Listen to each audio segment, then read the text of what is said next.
তুমি? কেমন আছেন? ভালো। তুমি কেমন আছো? চলে যাচ্ছে। কোথায় যাচ্ছেন? বরিশাল। কাজে নাকি বেড়াতে? কাজে। আমার তো বেড়াবার কোনো জায়গা নেই। কয়দিন থাকবেন? এই তো 3-4 দিন। তুমি? আমি বাড়ি যাচ্ছি। বাবার শরীরটা একটু খারাপ। বর কোথায়?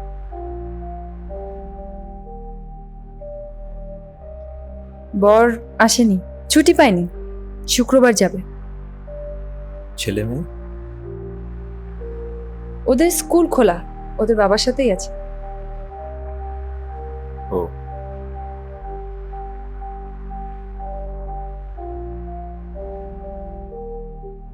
বিয়ে করেছেন? হ্যাঁ। কবে? এই তো 3-4 বছর হলো। এইটা আবার কেমন কথা? 3-4 বছর? হয় 3 বছর, না হলে 4 বছর। নিজের বিয়ের তারিখটাও জানেন না? এখনো সেই খামখেয়ালিপনা আছে? আহ, বসি, হ্যাঁ।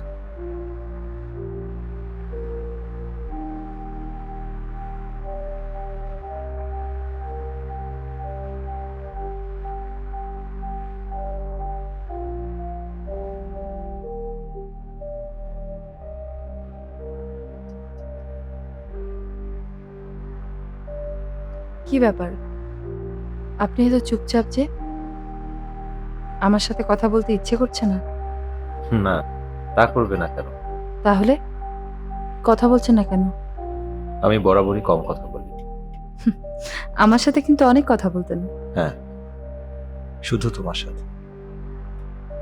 তাহলে এখন বলছেন না কেন? আহ, আপনার লেখালেখি কি চলছে?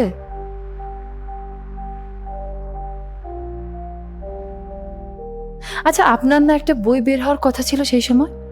বেরিয়েছিল? হ্যাঁ, বেরিয়েছে। উৎসর্গপত্র কাকে করেছিলেন?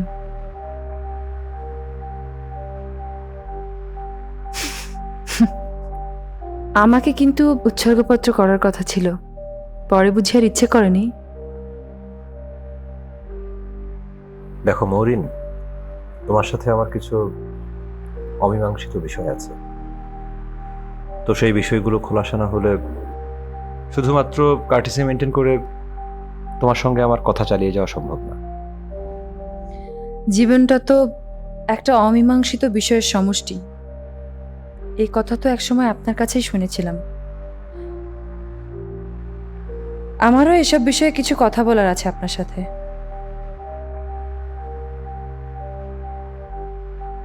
তোমার কাছে আমার একটি প্রশ্ন,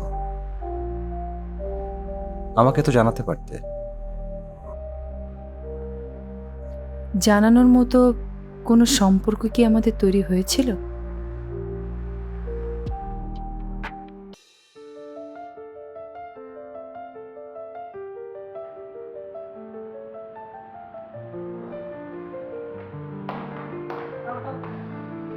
আরে, আপনি তো একদম ভিজে গেছেন।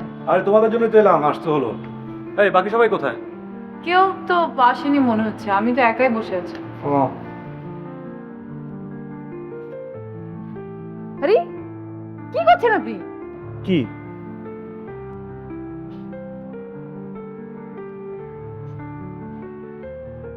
কি দেখছেন? বৃষ্টি মানেই শুভ্রতনু, উষ্ণ শীতল পূর্ণিমা চাঁদ, অষ্টপ্রহর পলকবিহীন, দেখছে কেবল, দেখছে কেবল। বৃষ্টি মানেই টেনে টুনে একটি কাঁথার সহমরণ। শেষের দিকে একটা গল্প লিখলাম। ও, আজকে আমার একটা গল্প বেরিয়েছে পত্রিকায়। পড়ো তো, পরে মন্তব্য করো।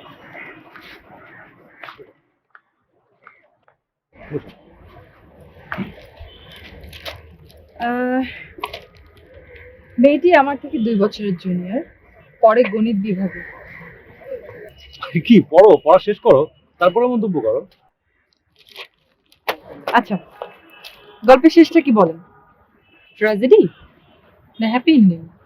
তুমি কি এক্সপেক্ট করো হ্যাপি এন্ডিং?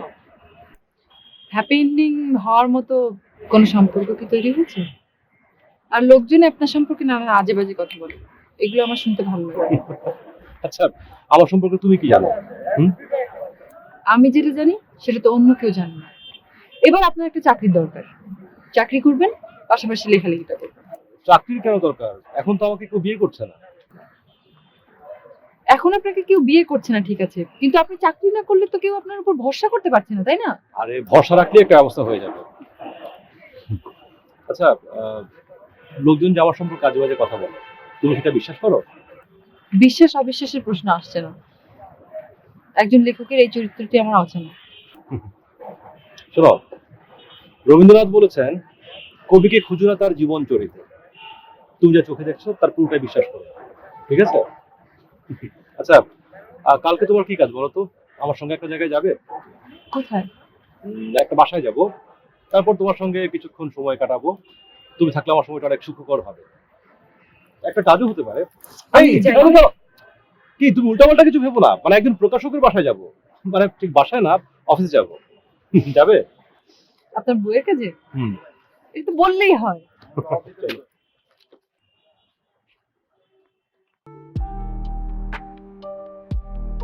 না ভালোই, আপনি ভালোই লিখেন।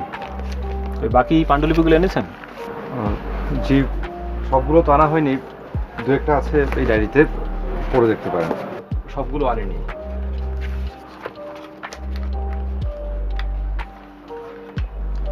এখনকার লেখায় শুধু অস্থিরতা। আরেকটা কথা বলি, লেখকদের কিন্তু জীবনের সাথে অনেক যুদ্ধ করতে হয়, অপমান সহ্য করতে হয়। তো এগুলা বিষয় মাথায় রেখে যদি লেখালেখিটা চালিয়ে যান, তাহলে ভবিষ্যতে হতাশায় ভুগবেন না। যা হোক, এই কালকে বাকি পাণ্ডুলিপিগুলো সহ আসবেন। জি, তাহলে আমরা আজকে উঠি। ঠিক আছে, আবার আসবেন পাণ্ডুলিপি নিয়ে আবার। একটু পড়ে দেখবেন আপনি। ঠিক আছে।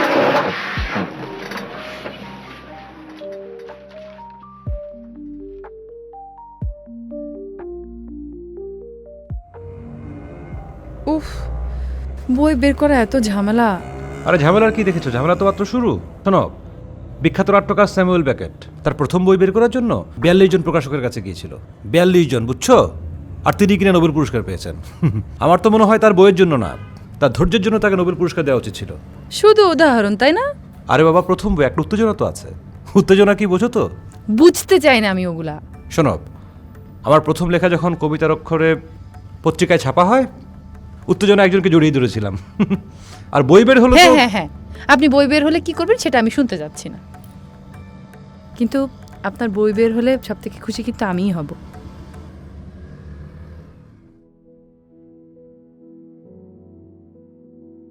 ইলিয়াস কিন্তু প্রেমের গল্প লিখতেন না, কিন্তু যা লিখতেন জীবনের বোধ থেকে লিখতেন।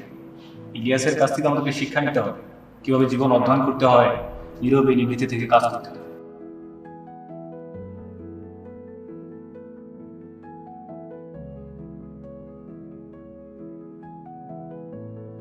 আপনার এসব অদ্ভুত কথা বাস্তবতার সাথে কতটা মিলে? কেন? আমি কি সমাজে বাস করছি না? করছেন, কিন্তু আপনার সমাজ ভুল সমাজ। তার মানে তুমি বলতে চাইছো সমাজ নিয়ে না ভাবলে বন্ধুত্ব হবে না, ভালোবাসা হবে না? আমি তা বলতে চাইছি না। আপনি ভালোবাসার কাঙাল, কিন্তু সেটা পাওয়ার জন্য মোটেও প্রস্তুত নন আপনি। মৌরিন, একটা অদ্ভুত ভালো লাগা আছে, তাকে কি ভালোবাসা বলা যায়? আমার কি ভালোবাসার কোনো যোগ্যতাই নেই? এই পৃথিবীতে এমন একজন নারীও কি নেই যে আমাকে শর্তহীন ভালোবাসবে, যে আমার চাকরি চাইবে না, অর্থবিত্ত চাইবে না, সম্পদ চাইবে না, চাইবে শুধু আমার সময়? আপনার সময় দিয়ে তো কোনো লাভ নেই। সময় দিয়ে তো আর দারিদ্র্য বিমোচন করা যায় না। আপনি কি চান যে দরিদ্রতা আপনার নিত্যসঙ্গী হোক? দারিদ্র আছে বলেই তো জগৎ এত সুন্দর। আমার চোখে তুমি সুন্দর, সুন্দর আমাদের সময়, আমাদের আবেগ। আপনাকে আরো সুন্দরের পূজারী হতে হবে, কিন্তু সেটা যতটা সম্ভব বাস্তবতার কাছাকাছি থাকলেই সুবিধা। আরে শেফালি, আয় আয়, বস। কেমন আছিস তুই? নতুন কি লিখলেন আমার দাদা? আচ্ছা তুই একটু বস, আমি আমার লেখাটা একটু শেষ করে নি। হ্যাঁ,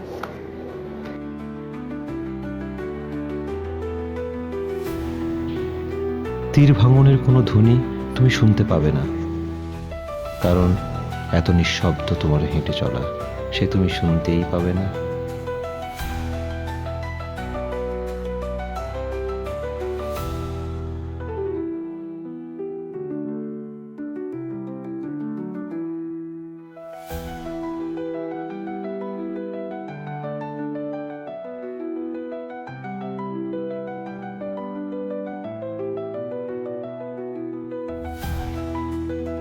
যেদিকে তাকাই, যেখানেই বিশ্রাম নেই, সেখানেই তোমার কোমল পরশ বিমুগ্ধ করে আমায়।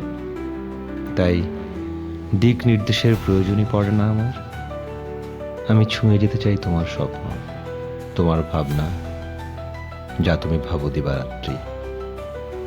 রৌদ্র ভেঙে ভেঙে আশ্বিনের শেষ প্রহরে তুমি যা ভাবো, কিংবা পথ জুড়ে মানুষ, ব্যস্ততা, অথবা রিকশায় হুট উঠিয়ে তুমি যখন চলো দোল খেতে খেতে, তখনও যা ভাবো ঠিক তাই হতে।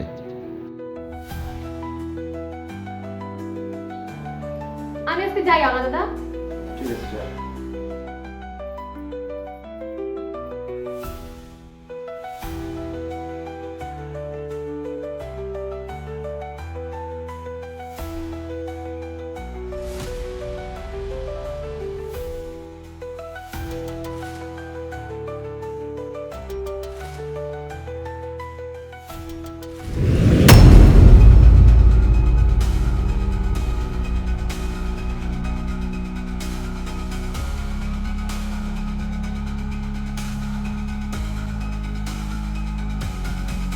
একটা কথা রাখবেন, কি?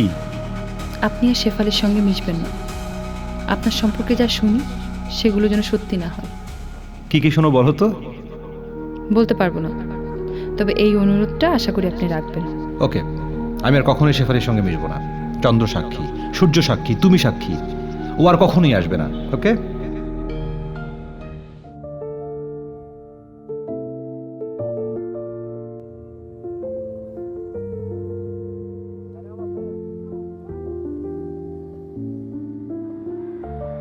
যা তাহলে, ভালো মতো থাকিস। বুঝলাম না কি হলো, বাবা হঠাৎ করে আসলো, বললো মার নাকি শরীর খারাপ। যাই হোক, টেনশন করিস না।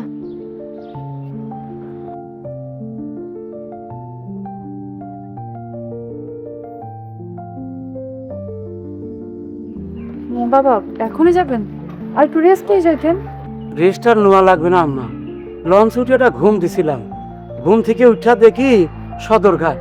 তাছাড়াও সাথে তো কিছু নাই যে চুরি হইব। বসেন আম্মা, ওঠেন। আচ্ছা চলেন।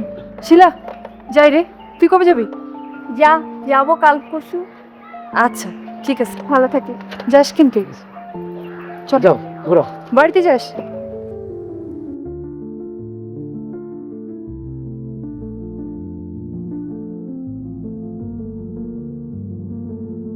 শিলা কেমন আছো? এই তো ভাইয়া ভালো আছি, আপনি ভালো আছেন? এই তো ভাইয়া মরিন তো চলে গেছে, ওর সাথে আপনার দেখা হয়নি? ও তো সকালে শাড়ি টাড়ি পরলো। ওর বাবা আসছিলেন, ওর মা নাকি অসুস্থ। ওই মানে আমি আমি তো কিছু জানি না।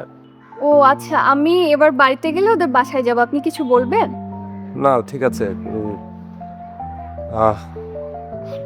আচ্ছা, তুমি মানে বাড়িতে গেলে মৌরিকে এই চিঠিটা দিয়ে দিও। হ্যাঁ, আচ্ছা ঠিক আছে, অবশ্যই।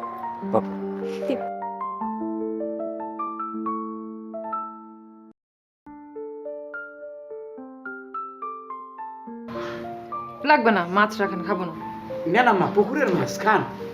থাক। ছেলেটা একেবারে মন্দ না, আমাদের পরিবারে আসলে ভালোই হইব। হ আম্মা, ছেলেটা বিয়ে পাস, ঢাকা থাকে, খুব ভালো ছেলে। ওরা চায় এই মাসেই বিয়েটা হোক, এই জন্যই আমি ওদের কথা আর ফেলতে পারিনি। কাল পরশু আপনার রাজু মামা আসবে, আপনার সাথে একটু কথা বলবে। রাজু মামার তো একটা মেয়ে আছে, তার সাথে বিয়ে দিক, সামিয়ার সাথে বিয়ে দিক। আম্মা, আপনার কি কারো পছন্দ আছে? থাকলে বলতে পারেন।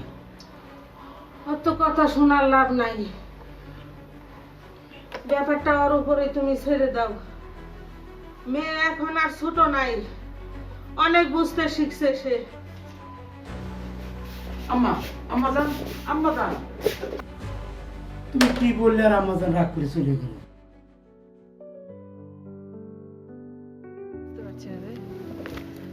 বাড়িতে এসে দেখি অবস্থা পুরো ভিন্ন, আমি কোনো কথা বলারই সুযোগ পাচ্ছি না। এদিকে আম্মা ভীষণ অসুস্থ, আর বাবা মামা ওনারাও খুব করে চায়। কি যে করব, মাহমুদের উপরেও ভরসা করতে পারছি না। এমন ছন্ন ছাড়া একটা মানুষ, ওর কথা বাসায় বলবো বা কি করে? মাহমুদ ভাই ওই দিন আসছিল, তুই চলে আসার পরপরই আসছিল। কি বললো তোকে? শোন, আমার মনে হয় ওনার কথা চিন্তা করে তোর এই সিদ্ধান্তটা চেঞ্জ করা উচিত হবে না।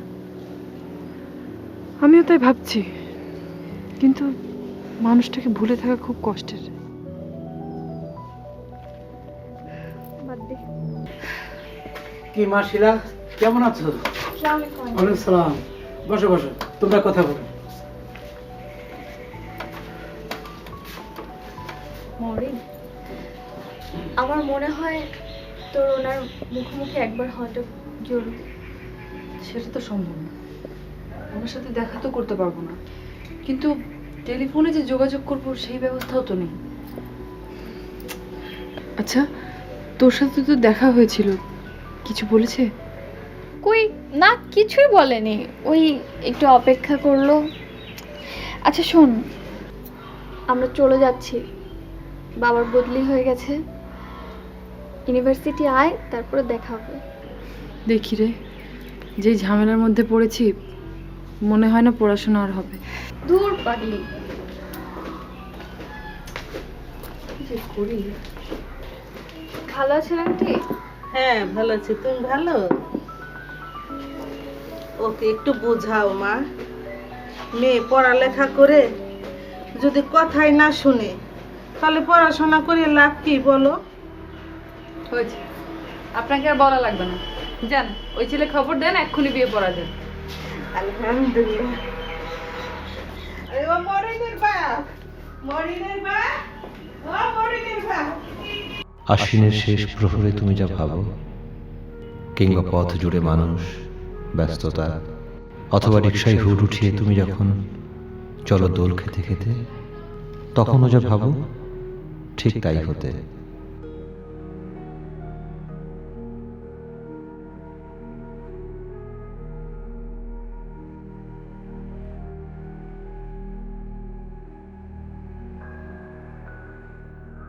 আমার কথা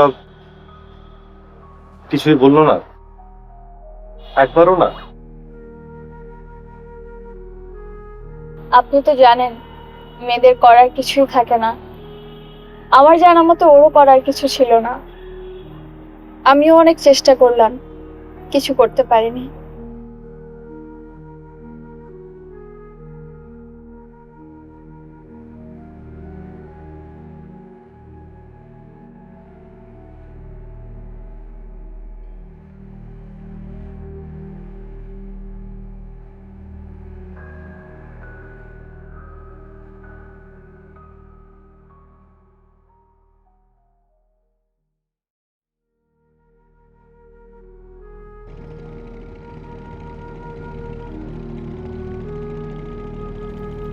বিয়ের পর স্বামী, শ্বশুরবাড়ি, মায়ের মৃত্যু, সব কিছু মিলিয়ে আপনাকে প্রায় ভুলেই গিয়েছিলাম।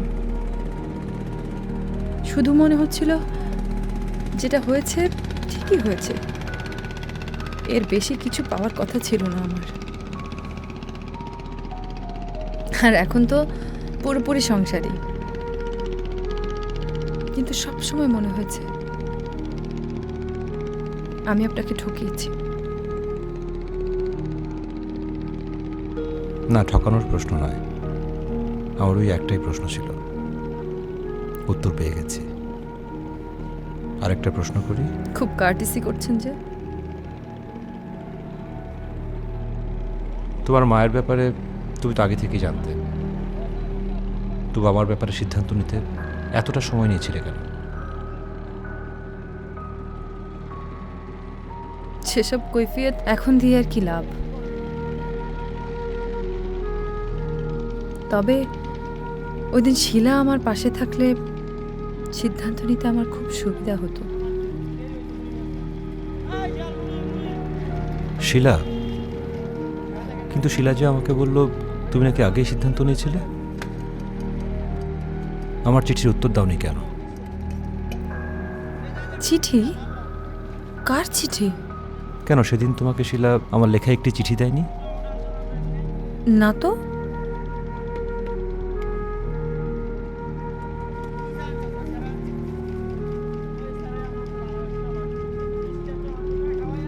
স্বার্থপর মেয়ে একটা। তারপর থেকে কোনো যোগাযোগই করেনি আমার সাথে। কোথায় আছে, কেমন আছে কিছুই জানি না। তাই? আসলে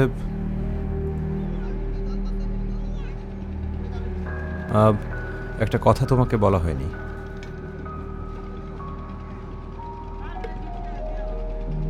মানে তোমার বান্ধবী শিলা,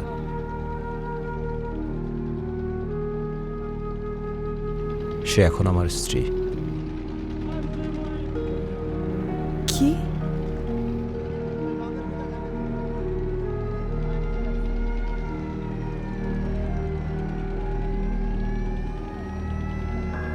ওই দিন আপনার এই চিঠিটা যদিও আমাকে দিত, তাহলে আপনি ছাড়া আমি কখনো অন্য কাউকে বিয়ে করতাম না।